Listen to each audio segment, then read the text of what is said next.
Ada satu pertanyaan yang hampir selalu muncul ketika seorang anggota keluarga meninggal dunia. Apakah orang Kristen boleh dikremasi?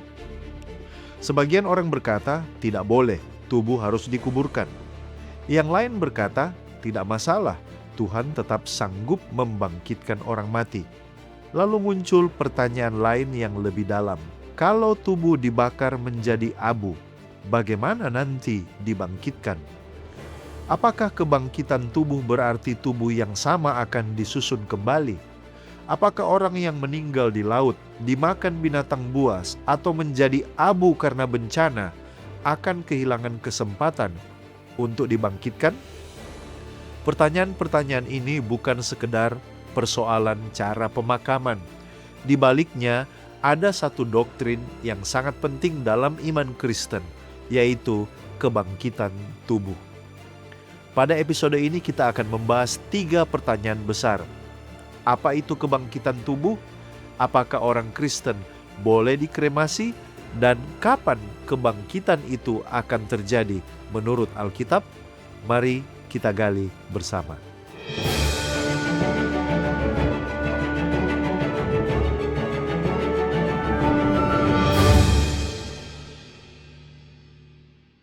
Mengapa tubuh itu penting dalam kekristenan? Alkitab memandang manusia sebagai satu kesatuan. Manusia bukan hanya jiwa, bukan hanya tubuh. Allah menciptakan manusia dari debu tanah, lalu menghembuskan nafas kehidupan sehingga manusia menjadi makhluk yang hidup menurut Kejadian 2 ayat 7. Tubuh bukan penjara bagi jiwa sebagaimana diajarkan dalam beberapa filsafat kuno. Tubuh adalah bagian dari ciptaan Allah yang sungguh amat baik. Karena itu, keselamatan dalam Alkitab bukan hanya menyelamatkan jiwa. Allah juga berjanji menebus seluruh keberadaan manusia. Itulah sebabnya pengharapan terbesar orang percaya bukan sekedar masuk sorga setelah mati.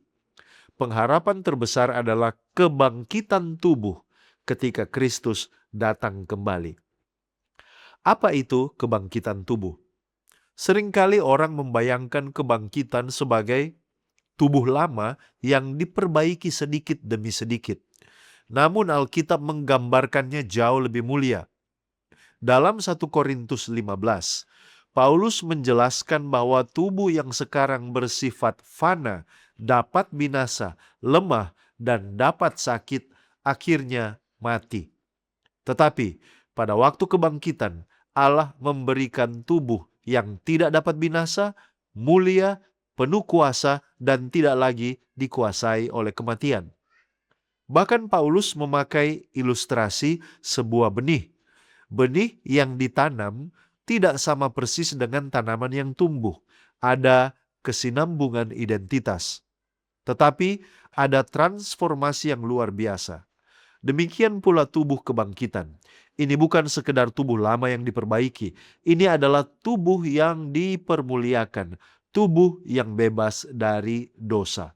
Tubuh yang tidak akan pernah mengalami kematian lagi.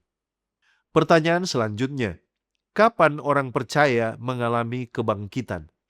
Ini pertanyaan yang sangat penting.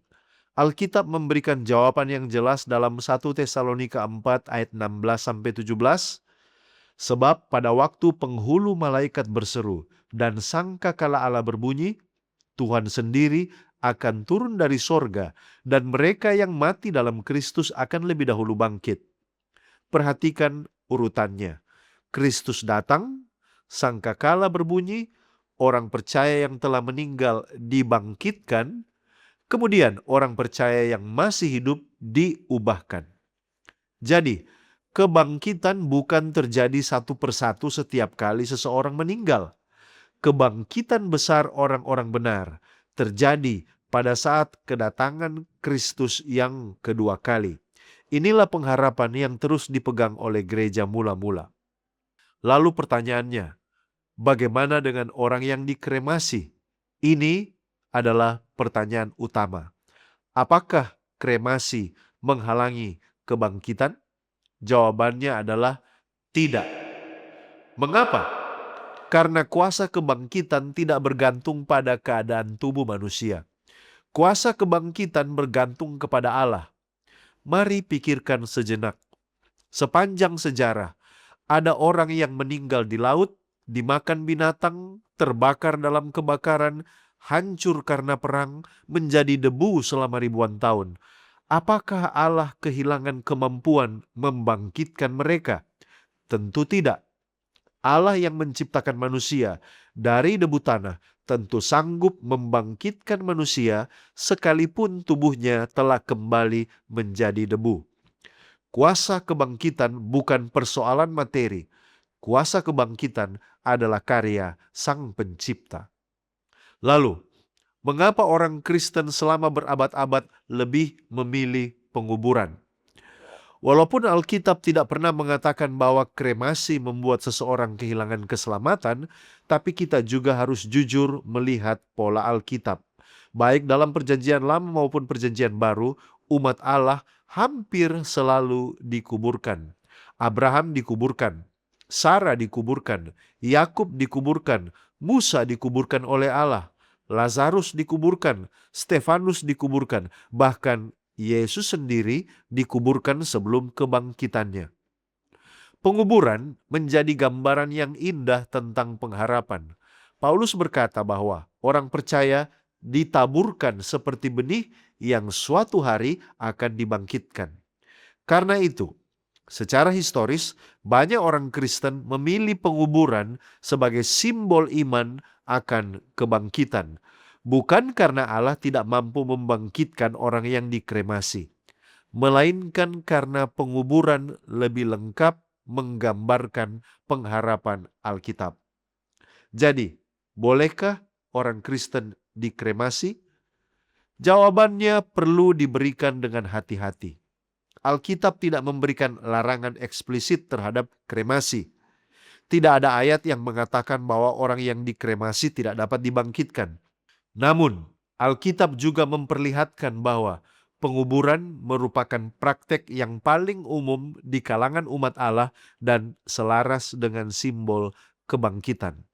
Karena itu, keputusan mengenai kremasi sebaiknya tidak didasarkan semata-mata pada alasan praktis atau ekonomi, tetapi dipertimbangkan dengan hormat, dengan hikmat, dan kesadaran akan pengharapan kebangkitan. Yang jauh lebih penting daripada metode pemakaman adalah apakah seseorang hidup dan mati di dalam Kristus. Ada pengharapan orang Kristen melampaui kematian. Pada akhirnya pertanyaan tentang kremasi bukanlah pertanyaan terbesar. Pertanyaan terbesar adalah apakah kita memiliki pengharapan di dalam Kristus. Karena suatu hari nanti, ketika sangkakala Allah berbunyi, laut akan menyerahkan orang-orang yang mati di dalamnya. Bumi akan menyerahkan mereka yang telah kembali menjadi debu. Tidak ada tempat yang terlalu jauh, tidak ada tubuh yang terlalu hancur, dan tidak ada abu yang terlalu tersebar bagi kuasa Sang Pencipta. Dia yang membentuk manusia dari debu tanah pada hari penciptaan tidak akan mengalami kesulitan untuk memanggil kembali umatnya kepada kehidupan yang kekal. Itulah sebabnya orang Kristen menghadapi kematian dengan cara yang berbeda. Kita tetap berduka karena perpisahan itu nyata, tetapi kita tidak berduka tanpa pengharapan. Sekian dari saya, mari kita menggali firman Tuhan untuk memperluas wawasan dan mengharapkan terjadi pertumbuhan kerohanian. Jika Anda merasa diberkati dan dicerahkan oleh pembahasan ini, silakan bagikan video ini kepada orang-orang terkasih dan kita akan berjumpa kembali pada episode berikutnya hanya di Depth Inside Growth. Tuhan Yesus memberkati.